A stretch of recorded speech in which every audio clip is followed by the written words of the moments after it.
sejahtera untuk kita semua. Perkenalkan, nama saya Agnes Nurwan, Sarjana Agama, mahasiswa PPG dalam jabatan tahun 2023 kategori 2 pada LPTK STK Santo Yakobus Merapen. Saya guru pendidikan agama Katolik UPTD SDN Obat 3 Kupang. Hari ini, Rabu 29 November 2023, saya akan melaksanakan praktek pembelajaran UKIM di UPTD SDN Obat 3 Kupang kelas 4. Berikut ini adalah video pelaksanaan pembelajaran di kelas 4 UPTD SDN Obat 3 Kupang.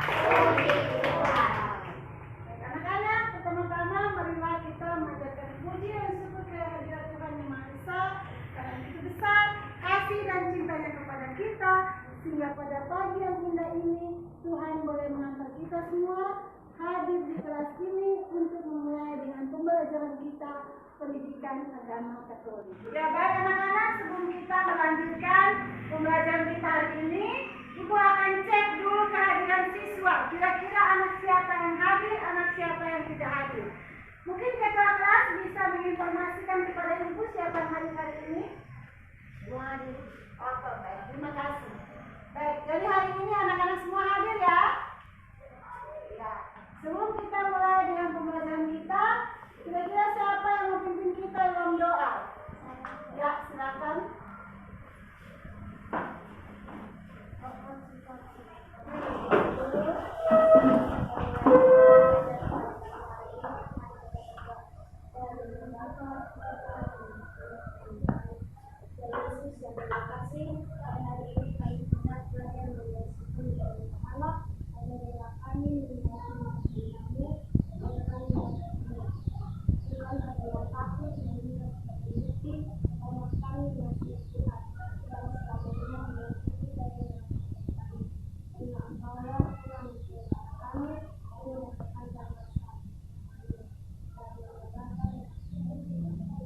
Silakan Nirwana kembali ke tempat. Terima kasih untuk Nirwana. Kita tepuk tangan dulu untuk Nirwana. Baik, silakan dulu anak-anak.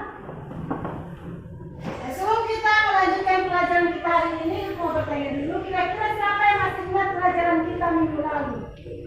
Pelajaran kita minggu lalu tentang apa? Kisah penjelasan bangsa Israel dalam perjalanan di padang gurun. Oh baik, jadi menurut pelajaran kita tentang kisah pembebasan bangsa Israel dan perjalanan di padang gurun. Oke. Allah untuk membebaskan bangsa Israel dari perbudakan di Mesir. Siapa yang bisa menjawabnya? Ya, silakan. Ya, Musa. Tepuk tangan dulu. Yang membebaskan bangsa Israel dari perbudakan Mesir adalah siapa? Musa. Musa adalah nabi yang diutus Allah untuk membebaskan bangsa Israel dari perbudakan. Nah, pertanyaan yang kedua, sebutkan tanda kehadiran Allah dalam menyertai bangsa Israel keluar dari Mesir. Siapa yang tahu? Ya, silakan. Ya, siang, awan, dan siang api. Tepuk tangan dulu. Allah bukan saja menyertai bangsa Israel menuju ke tanah terjanji, tetapi Allah juga mengikat umat Israel dengan 10 firman Allah. Nah, hari ini kita akan belajar tentang Allah menyampaikan 10 firman-Nya sebagai pedoman hidup. Tujuan anak-anak belajar materi hari ini adalah agar anak-anak mampu mengenal 10 perintah Allah sebagai pedoman hidup serta mewujudkannya melalui sikap dan tindakan dalam kehidupan sehari-hari. Sini Ibu memiliki 3 pertanyaan. Siapa yang Sebutkan salah satu contoh aturan yang berlaku di sekolah. Ya, silakan. Memakai seragam sekolah sesuai jadwal. Ada lagi? Ya, silakan. Datang sekolah tepat pada waktu. Datang sekolah tepat pada waktunya. Ada lagi? Ya, silakan. Membuang sampah pada tempatnya. Ya, membuang sampah pada tempatnya. Ada lagi? Ya, silakan. Ya, menghormati guru dan teman. Jadi itu adalah aturan-aturan yang berlaku di sekolah. Kalau sekolah sudah membuat aturan seperti itu, sikap kita terhadap aturan itu bagaimana? Sikap kita terhadap aturan itu bagaimana?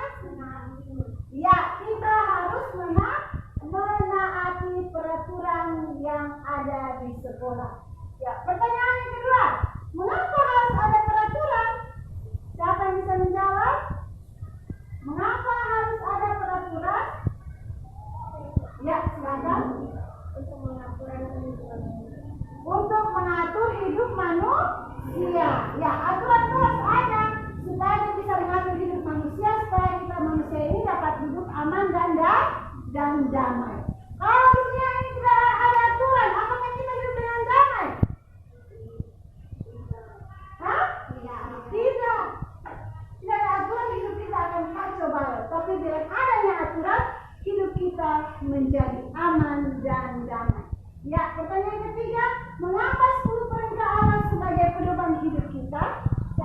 Ya, silakan. Agar manusia dapat hidup dengan aman dan damai, saling menghargai satu sama lain. Ya, baik.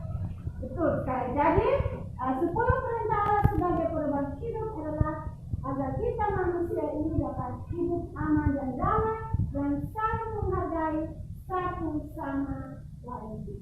Oke. Ya, anak-anak, coba semua perhatikan di depan layar ini. Di sini sudah ada artikel tentang pentingnya disiplin atau menaati peraturan. Silakan anak-anak sama-sama membacanya. Disiplin atau menaati peraturan. Mengetahui sebuah aturan dan menaatinya adalah sangat penting dalam upaya mencapai tujuan yang berhubungan dengan aturan terkait. Dalam kehidupan kita, di mana-mana akan kita temui aturan dan peraturan, baik itu tersurat maupun tersirat. Contohnya ada peraturan lalu lintas, ada peraturan minum obat atau pemakaian obat, ada peraturan sebuah permainan dan sebagainya. Sudah banyak kejadian fatal yang bahkan sampai merenggut nyawa akibat orang melanggar peraturan atau disiplin. Contohnya seseorang yang tidak menggunakan helm pada saat mengendarai sepeda motor. Ketika ia terjatuh akan berakibat fatal, bahkan dapat merenggut nyawanya.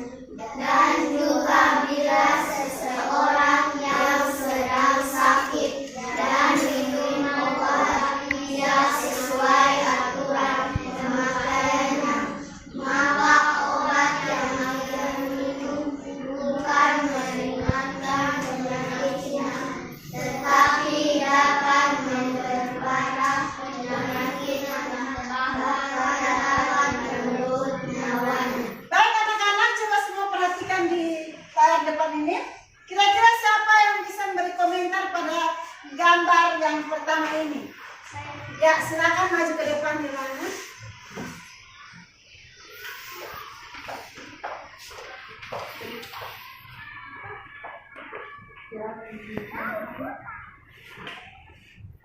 Teman-teman, gambar yang pertama ini pengendara sepeda motor ya. Akibatnya ia ditilang oleh Pak Polisi.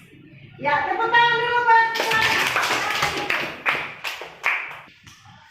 ya, baik anak-anak, gambar kedua ini siapa yang mau berkomentar? Ya, silakan.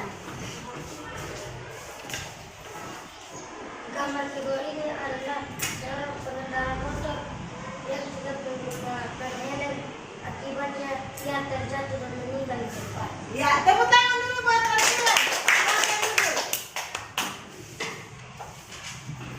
Karena tadi kita sudah sama-sama menyimak dan membaca artikel, kira-kira siapa yang mau bertanya terkait artikel tadi?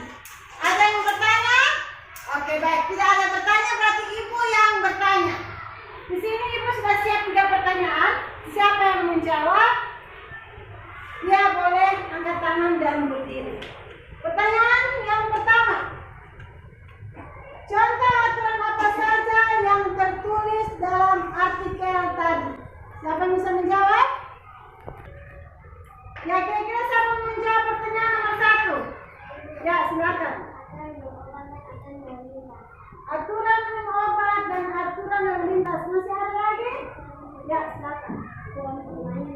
Aturan permainan. Ya, jadi contoh aturan yang tertulis dalam artikel itu adalah apa tadi? Aturan minum obat, aturan lalu lintas, dan aturan permainan. Pertanyaan yang kedua, apa tujuan disusunnya aturan? Ya, silakan. Untuk mengatur kehidupan manusia. Ya, tujuan dibuatnya aturan untuk mengatur kehidupan manusia. Yang berikut, dari artikel tadi, menurut kalian, apa pentingnya peraturan dan mengapa kita harus menaati peraturan? Siapa yang bisa jawab ya? Peraturan itu sangat penting untuk mengatur kehidupan kita karena tanpa peraturan kita tidak bisa menjalankan kehidupan dengan baik untuk kenyamanan diri orang lain. Ya, benar. Tepuk tangan dulu. Ya, jadi peraturan itu sangat penting dalam kehidupan kita. Karena kalau tidak ada aturan, kita tidak dapat menjalani hidup dengan baik dan untuk kenyamanan diri dan orang lain di sekitar kita. Anak-anak, di dalam kehidupan kita, peraturan itu sangat penting untuk menjamin ketentraman dan kenyamanan hidup kita. Kita membayangkan saja jika di dalam hidup kita ini tidak ada aturan, kita akan hidup sesuka hati, datang sekolah juga sesuka hati, maka proses belajar mengajar juga tidak dapat berjalan dengan baik. Jika tidak ada peraturan lalu lintas, maka orang akan seenaknya saja di jalan raya. Orang bisa saja saling menyakiti dan lain-lain. Dan juga sangat mengganggu ketentraman hidup bersama. Untuk itu, peraturan itu sangat penting di dalam kehidupan kita. Baik anak-anak, tadi kita sudah membaca artikel, kita juga sudah menjawab pertanyaan. Sekarang kita akan masuk dalam kitab suci. Meminta anak-anak, tolong perhatikanlah di depan. Sebentar. Setelah anak-anak menyimak video, anak-anak akan kerja dalam kelompok.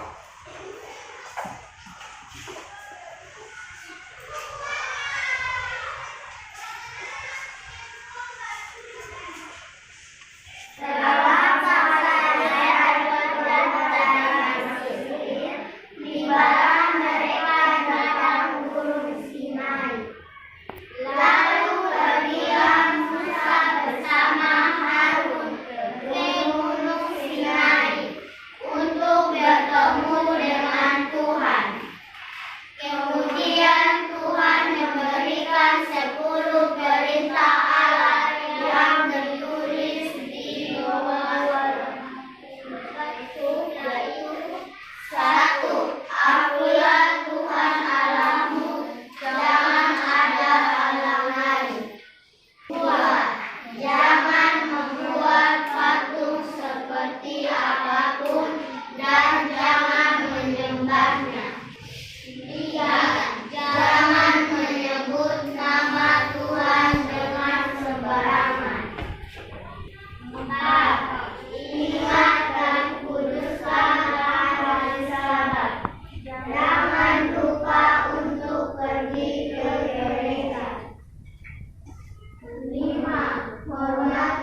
kerjanya dalam kelompok.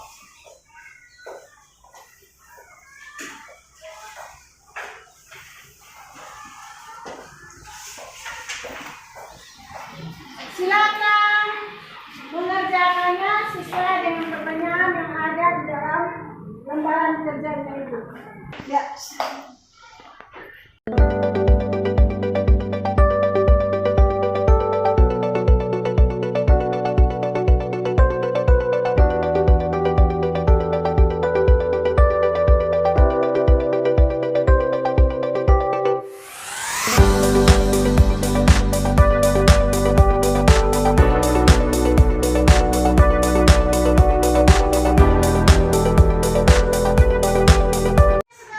Selesai mengerjakan tugasnya? Oke, kalau sudah sekarang Ibu mulai dari kelompok 1, silakan mempresentasikan hasil kerja kelompoknya. Silakan maju ke depan.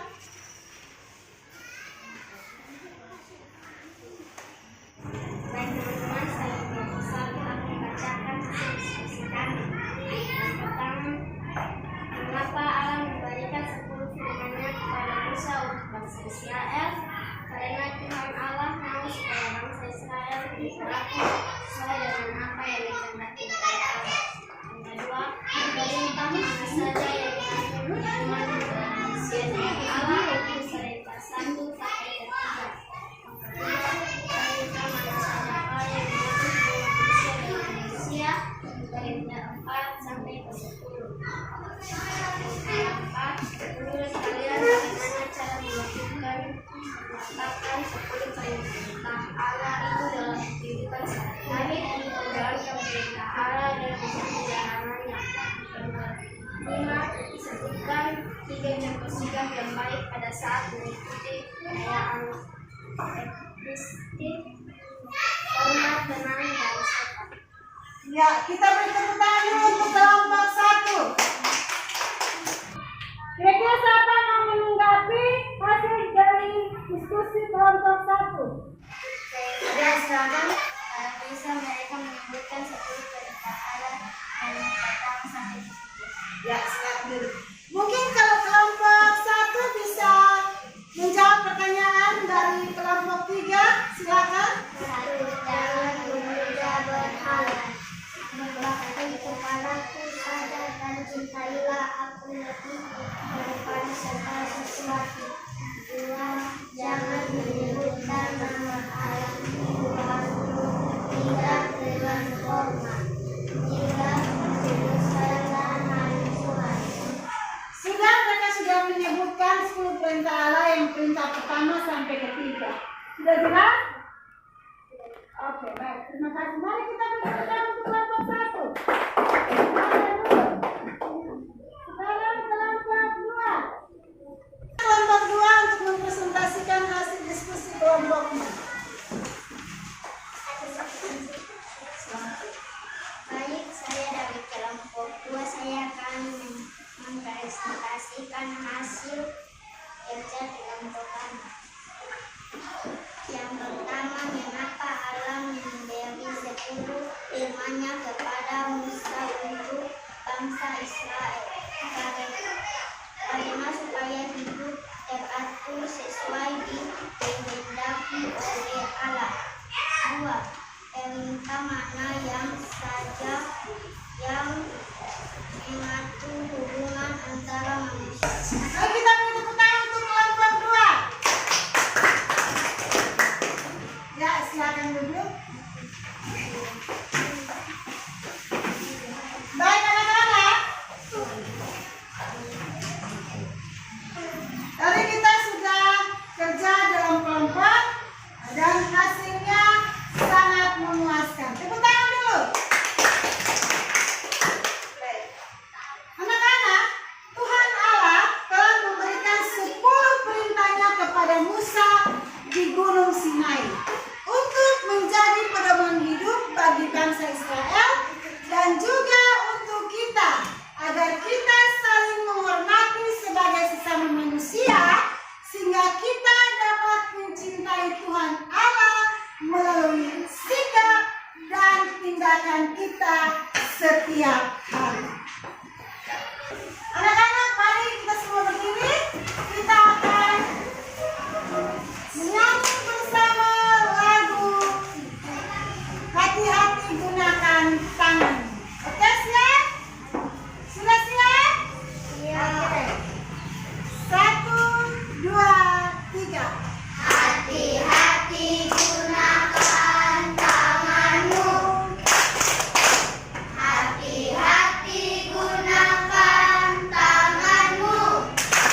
untuk menggunakan, untuk pakai berbohong, untuk pakai maki, itu semua merupakan perbuatan yang tidak baik. Mulut kita harus digunakan dengan baik, karena Allah Bapa itu setiap saat selalu melihat kita yang berada di bumi ini. Jadi kita harus menggunakan tangan, kaki, mulut dengan sebaik-baiknya. Oke? Oke, Bu. Baik anak-anak, sekarang kita akan bersama-sama merangkum materi yang sudah kita pelajari hari ini. Mungkin kita bisa sama-sama membacanya. Silakan. Manusia disebut sebagai makhluk sosial yang tidak bisa hidup sendiri. Harus hidup bersama agar dapat saling membantu. Namun di dalam bersamaan itu juga sering menimbulkan perselisihan. Dan di tengah perselisihan itu biasanya ada seorang pemimpin, tetapi pemimpin itu tidak selalu hadir bersama kita, sehingga kita membutuhkan aturan untuk menjaga ketentraman hidup bersama. Baik anak-anak, Ibu akan membagikan evaluasi untuk anak-anak mengerjakannya.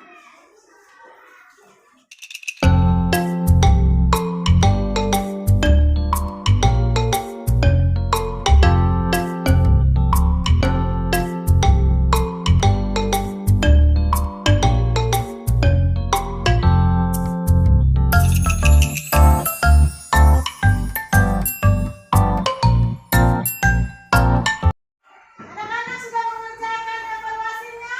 Sudah. Oke, kalau sudah, silakan dikumpulkan.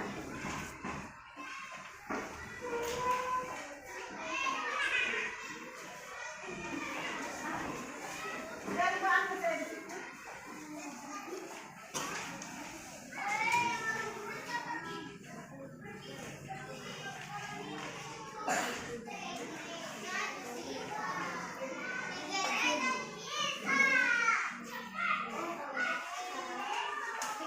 Anak, Ibu akan membagikan refleksi.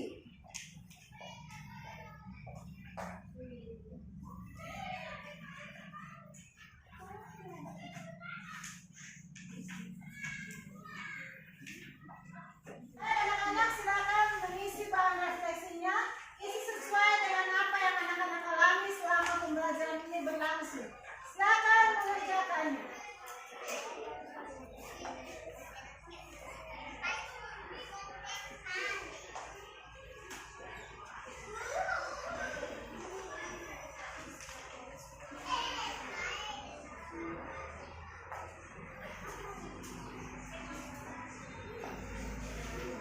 Mengerjakan evaluasinya? Sudah. Oke, silakan dikumpulkan.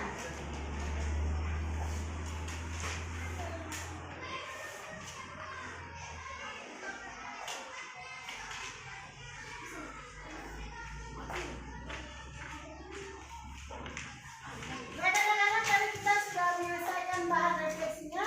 Sekarang Ibu akan memberi tugas untuk anak-anak mengerjakannya di rumah.